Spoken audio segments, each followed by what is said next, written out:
1,500 men. I was not able to achieve that goal, so I was around 1,400, 1,500 men, end of quote. And then you explained, and I quote, that the numbers reduced. We had much fewer men, to such an extent that at the end we had about 1,000, 1,200 around 2010. And this is on page 31 of the French transcript. So, to be clear, at the beginning of the crisis, that is during the time of the first round of the presidential election, in principle, you had about 1,200 men. Is that correct? Answer, yes. Question, very well. My question is this. Out of those 1,200 men, how many of them, taking into account sick leave, and rotations, and the various shifts, how many men could you have available to you for deployment at the same time, that is on the day of the elections, for example, or at any particular time? Answer. To begin with, we were not directly involved in the security cover for the elections. Question. I'm sorry, I am interrupting you because I just gave the first round as a reference point, an example, but you can set that aside. But during the crisis, not on the specific day of the election, at the beginning of the crisis, how many, because some would be resting and so on and so forth, how many people could you effectively deploy at any one time? Answer, there are 5 sectors. And ever since Monday, in answer to the prosecution's questions, I talked about the territorial coverage of SECOS. So we have 5 sectors that use their services on a daily basis, depending on the level of criminality in the various communes. So you would have about the equivalent of a platoon or a reinforced platoon based on the means of mobility. This means that in Yopougon, in a day, they could have between 30, 40, or 50 would have that same size of the groups in the other sectors. And I should point out that not all sectors had the same land area. Some were larger than others. And so, on the basis of the example that I've just given, if you'd take the number 50, that is the average men that the chief of sector can deploy for a period of 24 hours. If you multiply that by 5, then on that one day, at the level of SECOS, you would have about 250 people in the field. And let me add also that the 2 units, the BMO and the group d'appui, do not systematically go out in that manner. Generally speaking, the group d'appui would carry out its daily patrols on the highway, while the BMO does not actually go out unless there are events that require its deployment. Question, very well.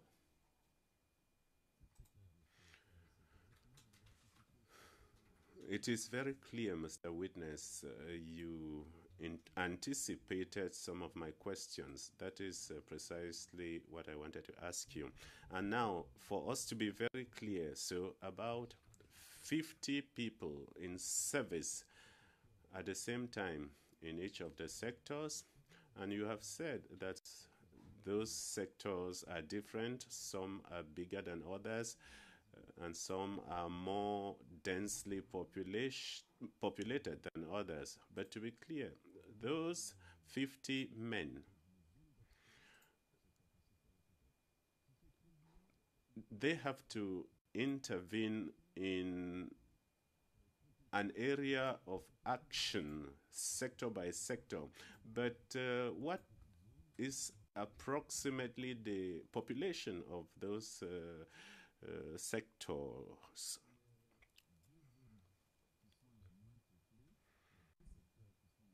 Answer. The least populated sectors are Sector 4, Cocody, and Sector 3, Ajame. Apart from that, the Yopougon sector, in fact, it is the most highly populated commune of Abidjan. And then you have Abobo also, which is very highly populated. There is also Sector 5, that is the south sector. It has at least 5 communes, which put together are very highly populated. Question, can you give us an idea of the figures? The south sector with 4 communes, about how many inhabitants, and what about Yopougon and Cocody? Answer, Yopougon can have more than 600,000 inhabitants. Yopougon has quite easily more than 600,000 inhabitants. Question, what about Cocody? Answer, fewer, about 200 to 300,000 inhabitants. Abobo is more than that, about more than 400,000. Yopougon is the most highly populated commune. Question, and the south sector? Answer, if you put Trècheville, Makuri,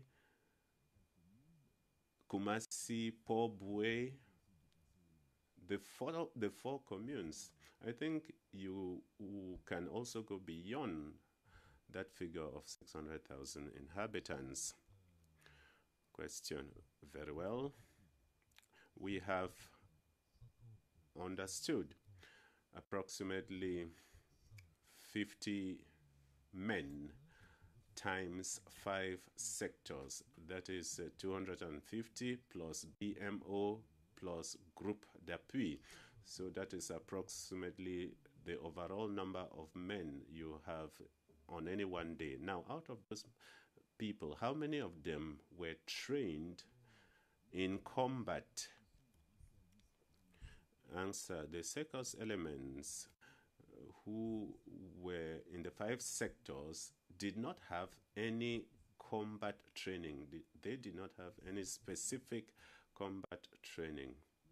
The only people who had any combat training were the members of the group d'appui, the support group.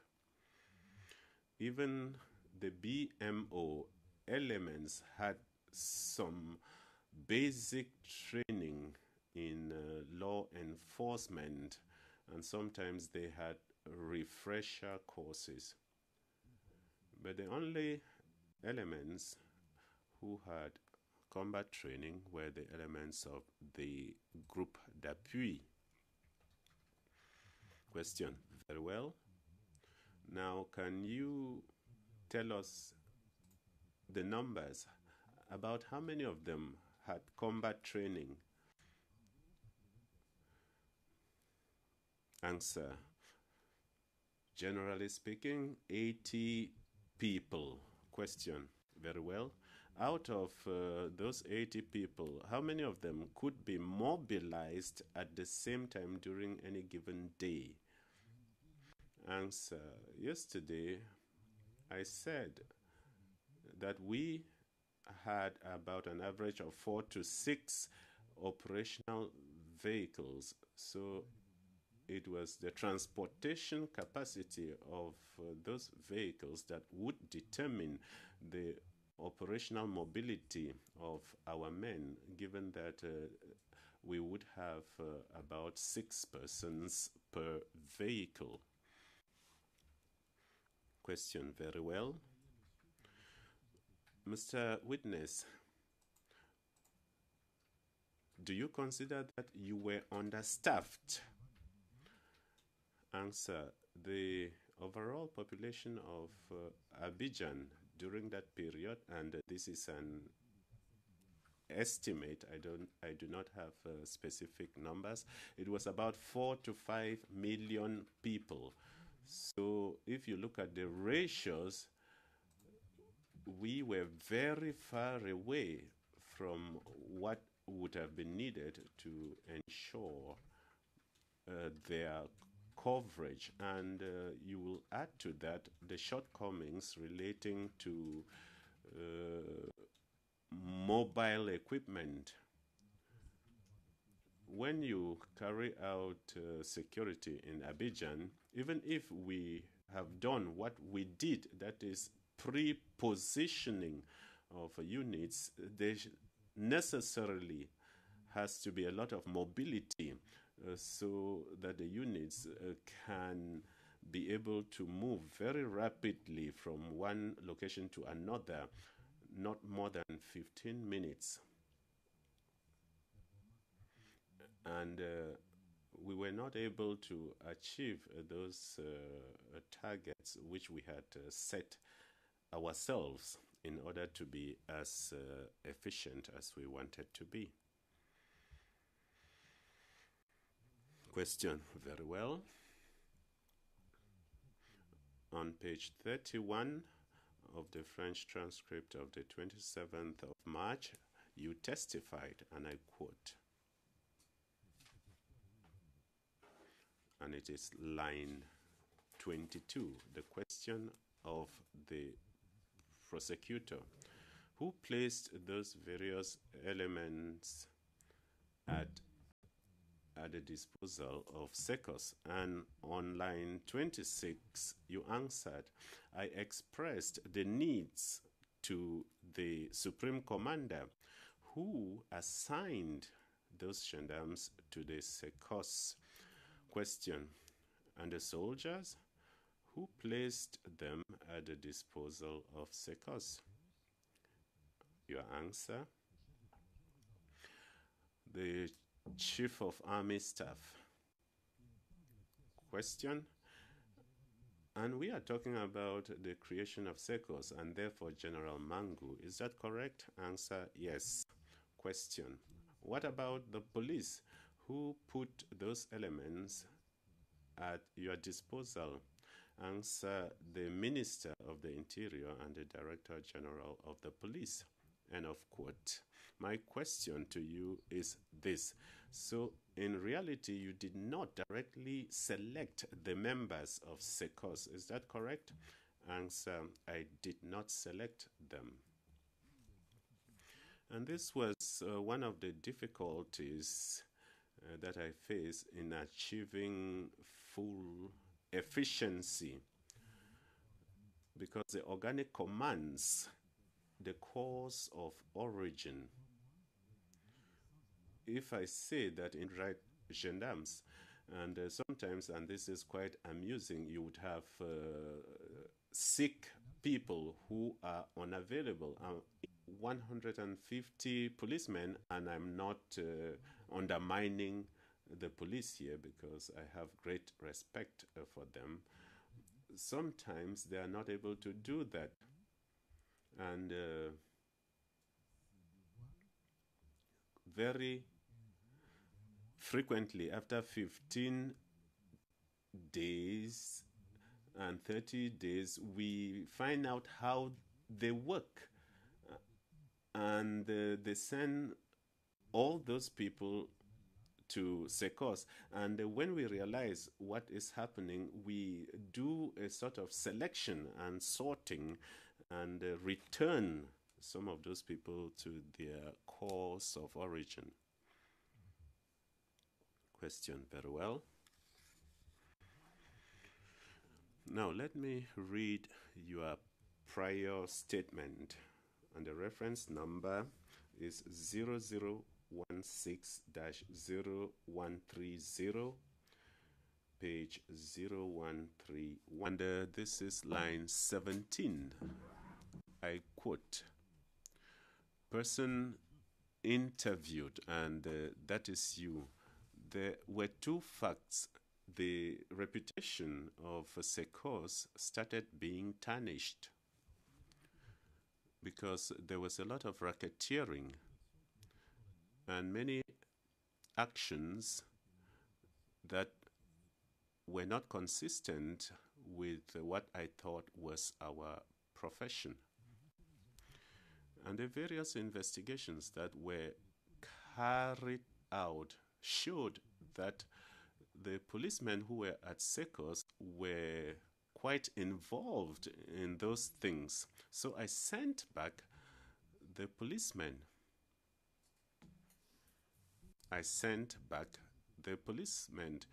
So it means that the staff strength of the policemen was reducing progressively. That was Interior. He himself voluntarily withdrew more than 300 policemen from SECOS. The Minister of the Interior himself withdrew more than 300 policemen from SECOS, and he did not replace them.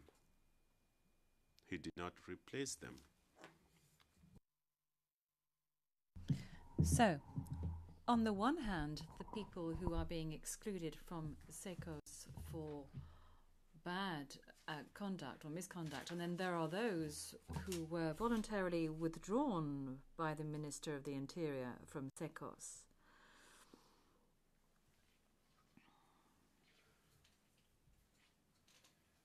He had promised to replace them, but he did not replace them.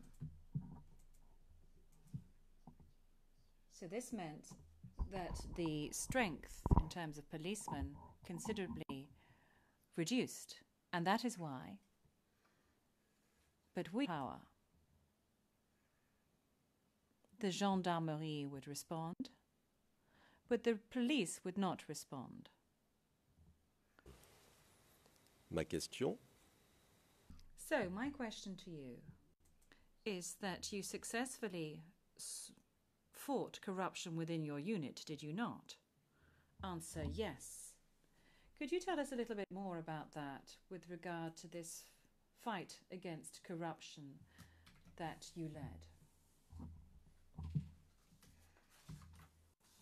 Answer, well, I'd especially like to talk about the results, because I sanctioned many people.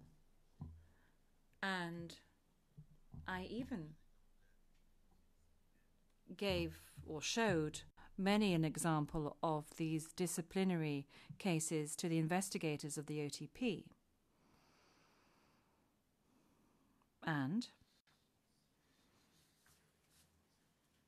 there were also criminal proceedings instituted against some elements. I also gave those examples to the investigators. And then there are elements who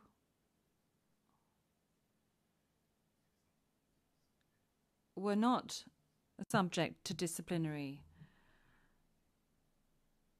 action and that was quite simply returned to their unit because we were of the opinion that they were not up to scratch. They were not at the level that we wanted for them to work within the SECOS. So that's what we tried to do with the full availability of Commissioner Brandou at the time, who was my deputy, and who adhered entirely to my way of seeing things. And my objective was to, within SECOS, instill a culture of punishment. And this was present within the gendarmerie units. But at the time, it wasn't quite the case within the police. So, we preferred to have a somewhat smaller manpower rather than have large numbers of people for whom their conduct was likely to sully the reputation of the unit. That's what I can say about that.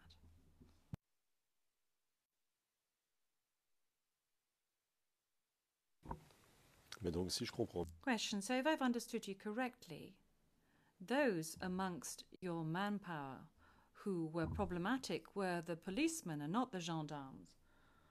Well, yes, but it's all proportional. There were also gendarmes. There were gendarmes who were prosecuted, the subject of criminal prosecution. Question. Very well.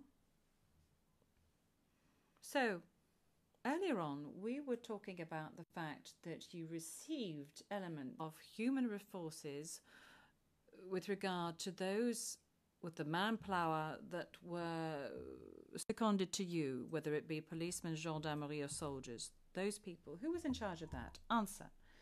It was the division that managed all of the logistics, because at the same time therein there was an aspect of human resources. But I would like to specify that this was quite a restricted management, if you like, in the sense that all of the personnel of SECOS came under the various organic commands. And the personnel dossiers or files were not with us. They were still with their corps of origin. Question. So for us to understand correctly, is that the administrative management, the administrative side, if you like, of a soldier was managed by its corps or his corps of origin, and the same applies to a gendarme, and the same applies to a policeman. Their case file and their career is managed by their corps of origin. Answer. Yes. They were with us. They were with the SECOS just for purposes of employment. D'accord. Question. Very well. Et puisque... And in view of the fact that the gendarmes were managed by the gendarmerie, the police by the police, and the soldiers by the army, I'm talking about those who were seconded to SECOS, did you receive any instructions, for example, from the police with regard to their policemen, from the gendarmes with regard to their gendarmes, with regard to such and such an individual who had been seconded from those corps of origin to you? Answer. Instructions of what nature?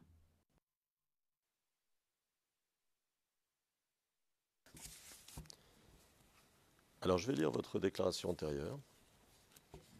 Question. I'm going to read your statement, your prior statement, 0016-0065, page 0066.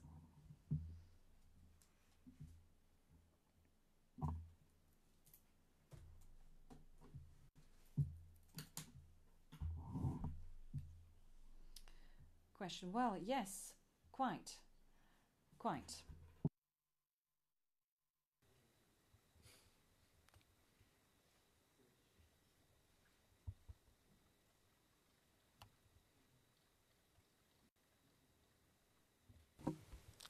Monsieur le Président.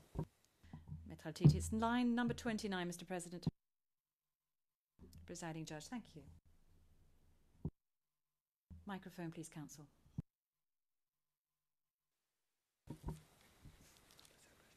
Merci, Monsieur le Président. Thank you, Mr. President.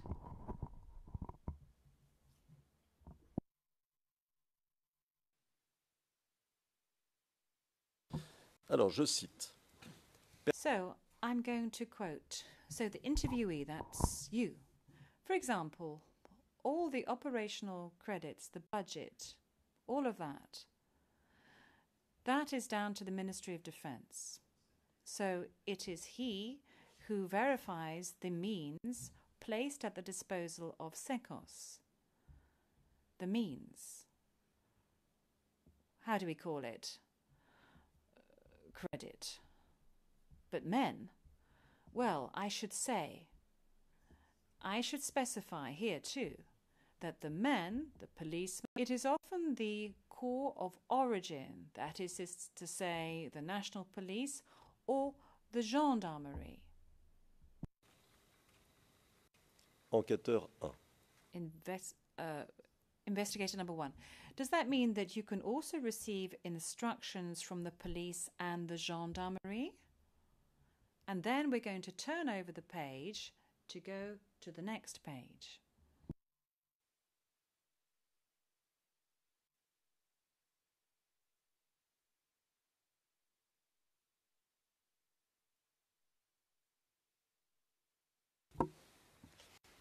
Personne entendu.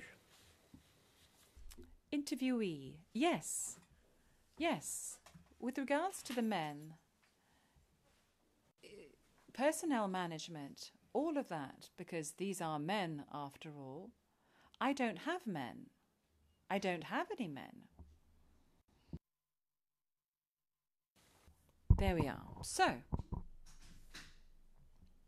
should we understand from this that everything to do with administrative management, that is to say, any instructions regarding administrative management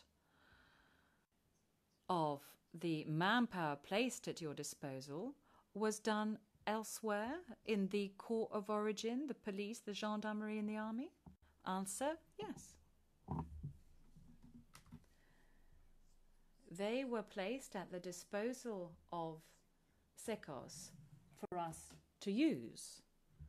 So, for us to use in all of SECOS's activity in fighting against major criminality, for example. Now, with regards to administrative management of financial advances, etc., it was nothing to do with us. It was the corps of origin of each soldier. Also, anything regarding disciplinary action that we would draw up, as I said to Madam Prosecutor a few days ago now, we would send this to each corps of origin. That would then confirm the sanction and would then send this to the Human Resources Department with regard to the advancements of said individual. Alors. Question. Very well. Dje Bi was the deputy commander of the SECOS during the first years when it was first set up, the first 2 or 3 years. And he was, until very recently, the Director General of the National Police. And he hails from Ain Bikro region. That is to say, he is Agni, from the major Akan group.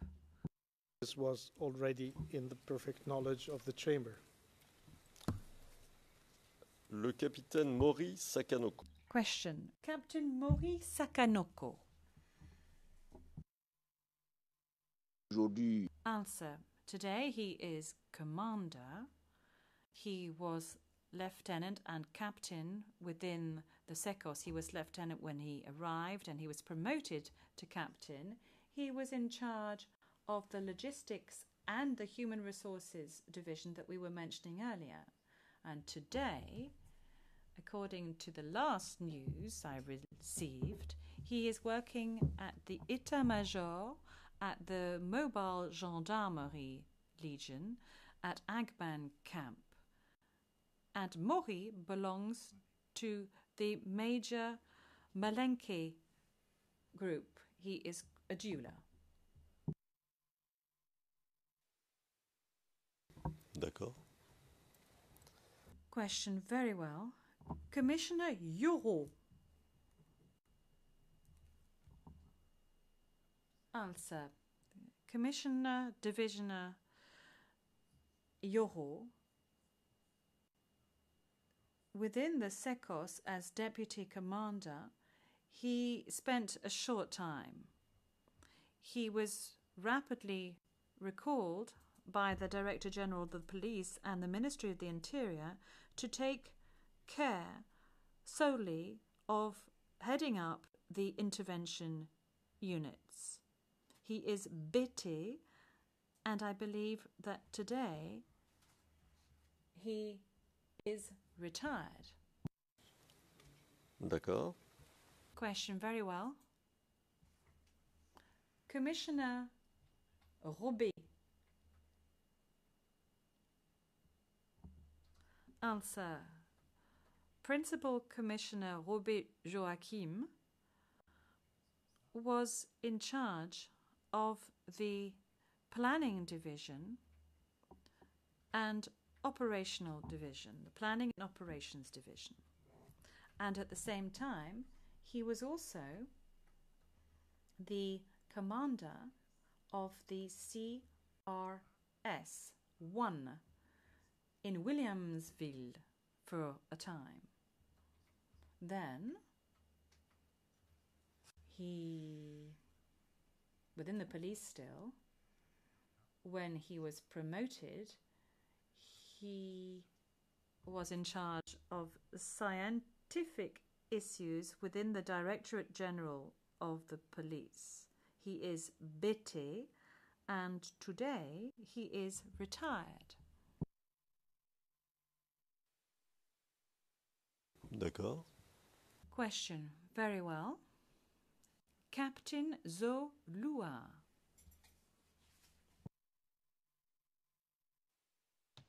le capitaine Answer. Captain Zo Lua was or worked within the Planning and Operations Division. He is a gendarme and he belongs to the Yokuba group. Today,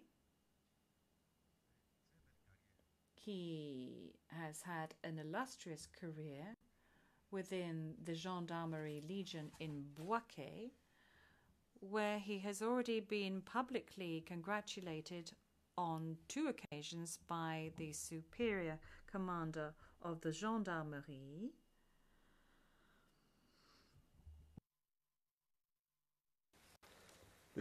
Very well. Captain Katibi.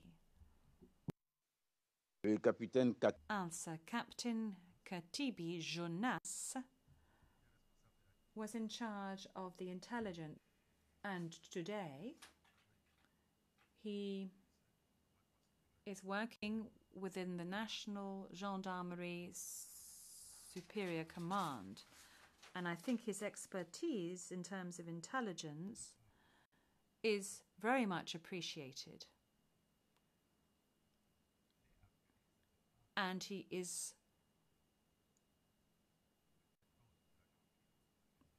active in another capacity, maybe not within the gendarmerie, but maybe within the Ministry of the Interior, if I'm not mistaken. Lieutenant Cissé Amadou. Answer. Lieutenant Cissé also worked within the SECOS. I no longer recall his functions. He is a member of the Malenke group, but I don't know what he's doing today. D'accord. Le lieutenant. Very well. Lieutenant Dje Bi Zézé. Lieutenant Dje Bi was also in charge of intelligence under Katibi's orders. He is from the Bete group, from the National Police. I do not know which unit he is working in today.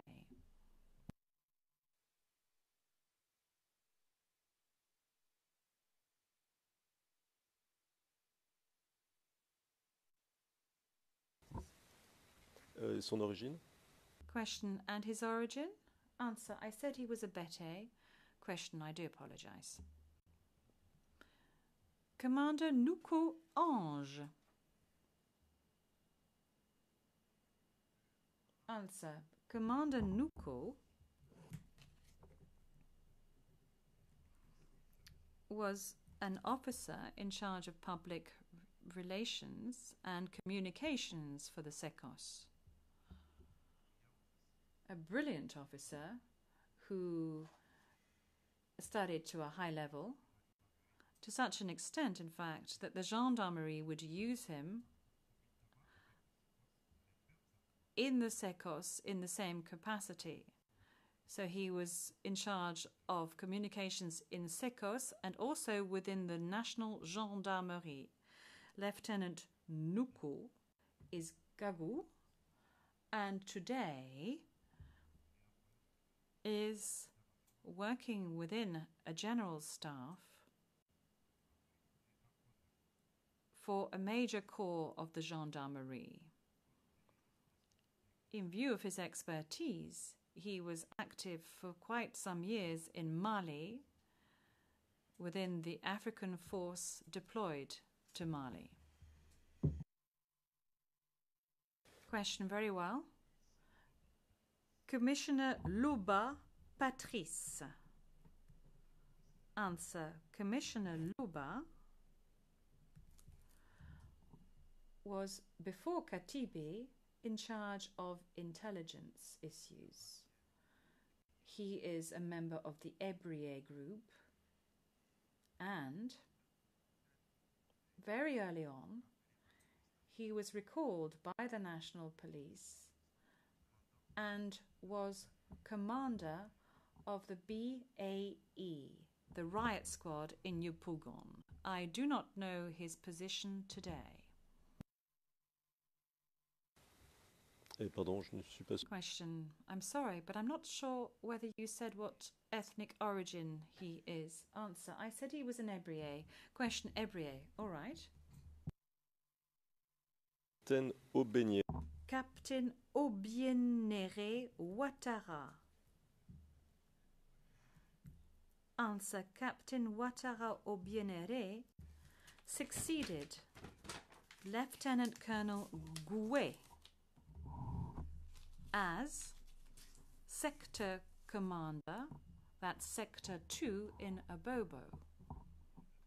And at the same time, he wore the hat of commander of Squadron 1 of 3 stationed in Abobo. Captain Obienere is from the Tagbana group.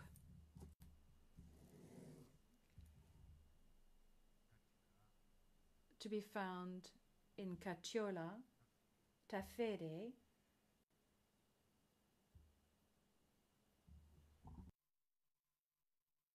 question for us to understand correctly. The Tagbana group, is it a part of a greater group? Answer. They're what we call the Senufu group. Question, very well. Commissioner Drissa Ouattara. Answer. Commissioner Drissa Ouattara succeeded Captain Obienere in Abobo, heading up Sector 2 in Abobo. Commissioner Drissa is from the National Police. As his name would indicate, he is a police commissioner, and he is from the major Malenke group. Today, I do not know where he is working. D'accord. Le lieu... Question, very well. Lieutenant Gwe Leopold. Lieutenant Colonel Gwe Leopold. Lieutenant Colonel Gwe was, for a long time, commander of Sector 2 in Abobo. Still in Abobo, whilst being commander of the 1/3 squadron in Abobo, at the Camp Commando. Gwe is a gendarme. He was a gendarme, and he is from the Yakuba group.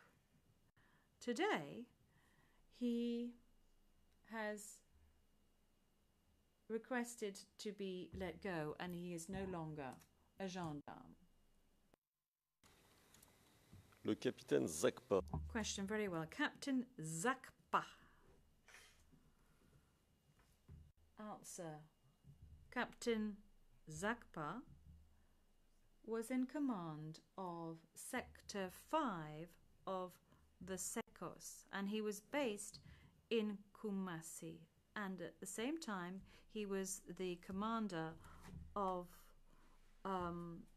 he is Bete, and he is still in service within the gendarmerie, without me knowing specifically in which unit. Le commissaire Jokoi. Question. Commissioner Jokoi. Commissioner Jokoi was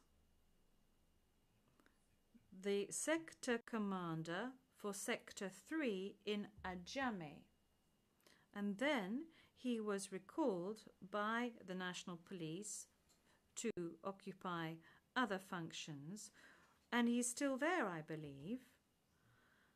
Commissioner Jokoi is, I believe, Dida.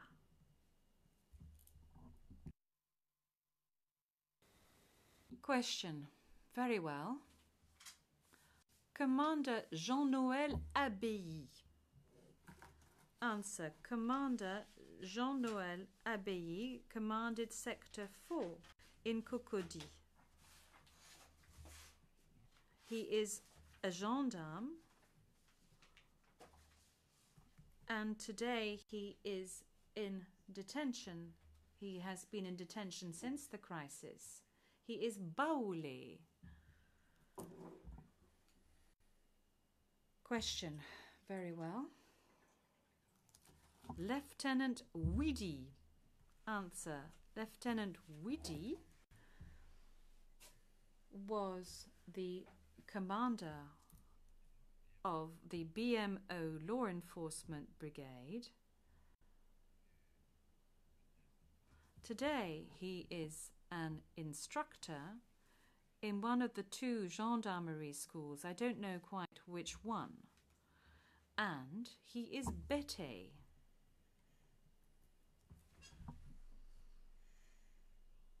Question. Very well. Captain Aboubakar Fofana.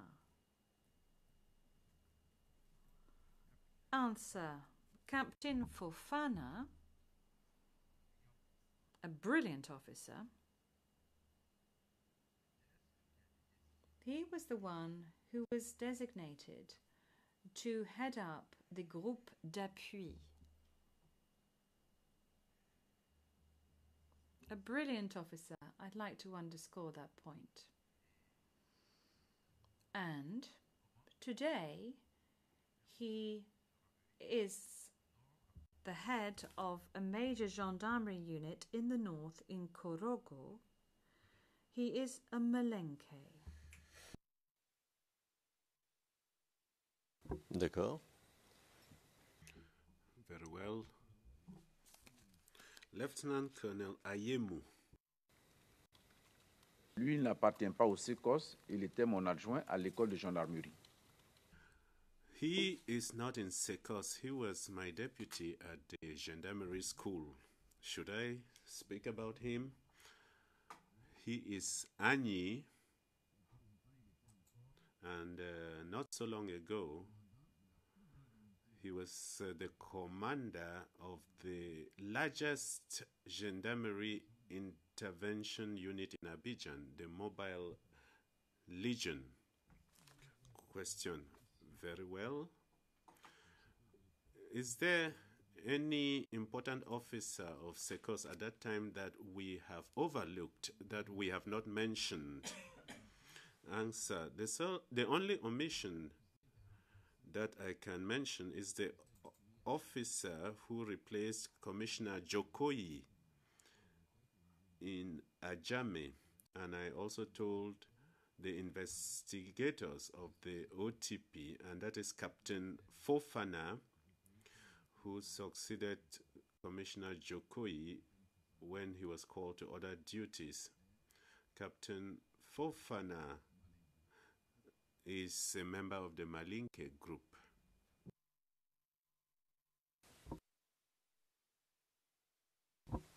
D'accord. Question. Very well. Mr. Witness, would it be correct to say, in light of what you have just explained to us, that the leaders of SECOS were from various origins? Answer. Yes.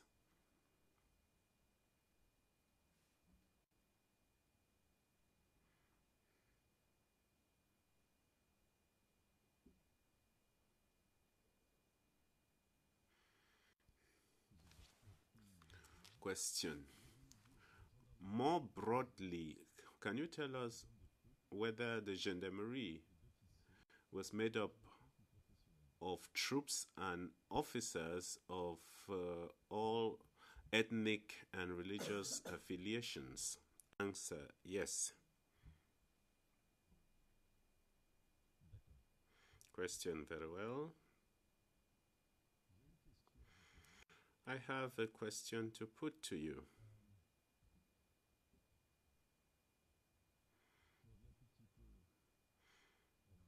And I would like to backtrack a little bit to the issue of the lack of equipment, weapons, and ammunition that you talked about. I would ask you a very short question. During the crisis, did you receive any additional weapons and ammunition? That is at SECOS. Answer, no. And I would challenge anyone to bring evidence to the contrary. Question. Very well.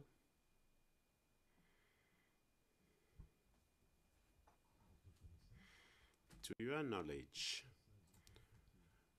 did French troops attack FDS positions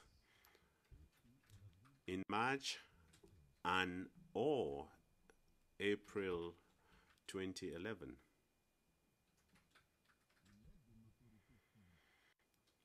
Answer. It is public knowledge that aerial shelling from helicopters of the various barracks of Abidjan and of the presidential palace, as well as the president's residence, were the result of the only force in Abidjan which has combat helicopters, that is Onusi and the Likon.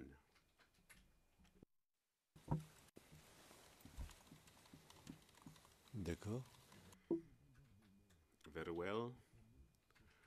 This bombing or shelling took place over how many days or weeks, if you remember?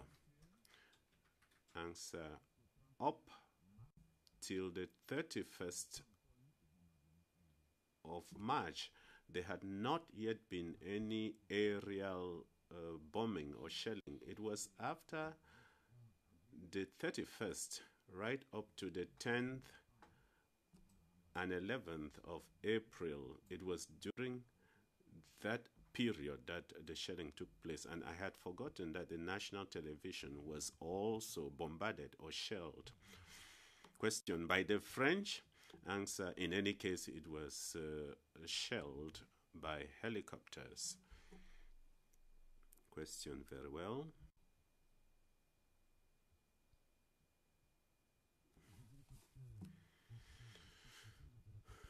Did French helicopters or troops attack gendarmerie positions?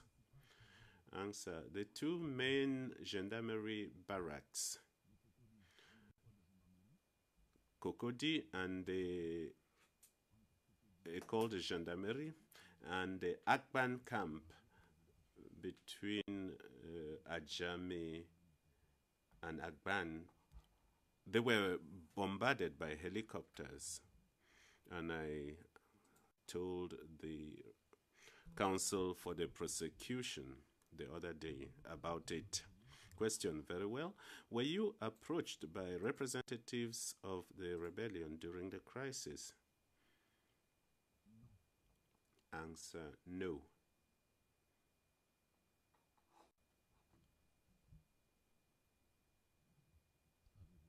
Question: were you approached by representatives of French or American authorities during the crisis? Answer: with regard to American authorities, no. But one day in my office, one of my French gendarme friends who was working in the French embassy came to my office, and we had a regular working relations, and he had come to have an exchange, and during our discussions, I believe I heard a sort of threat, which was not direct, but a little bit concealed, that if it continues this way, everything will end badly. I did not pay any particular attention to that, but apart from that, I was not approached by the French authorities in any other way. Question: what is the name of your French colleague? Answer: I no longer remember the name. That was a long time ago. After the crisis, he continued working in the embassy. Question: very well. Do you know whether amongst the major commanders, or whether other senior or general officers were approached during the crisis by representatives of the French or American authorities? Answer: I do not know. Question: very well.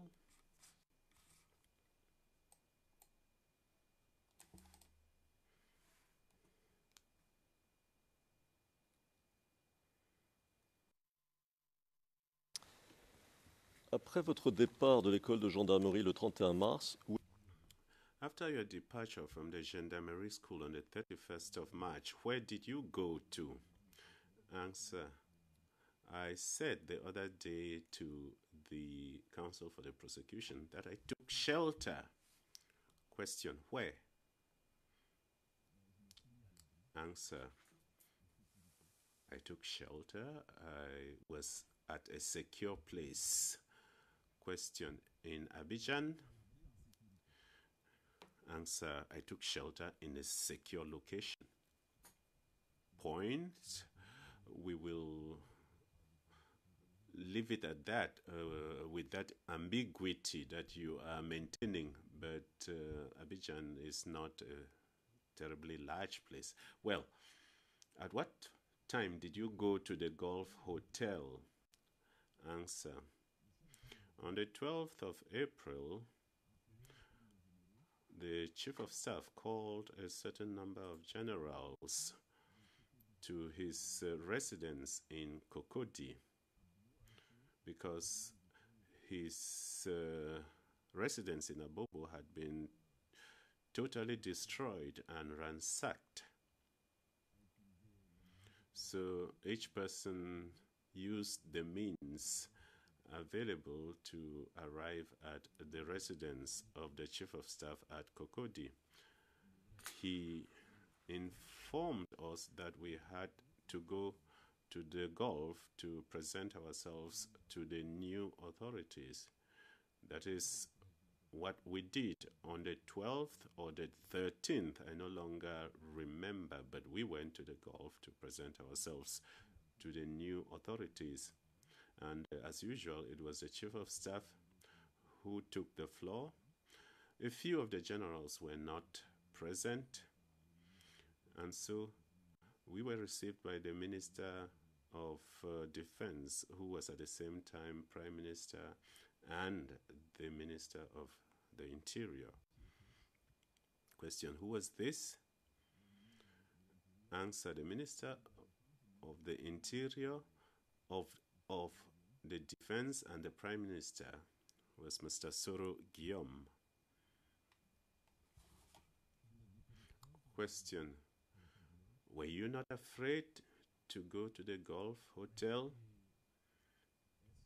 Answer, we were escorted by elements of the FRCI who had come from the Gulf to fetch us from the home of the Chief of Staff in Cocody. There's just a quick clarification that we'd like to clarify. I'm not sure if it's correct or which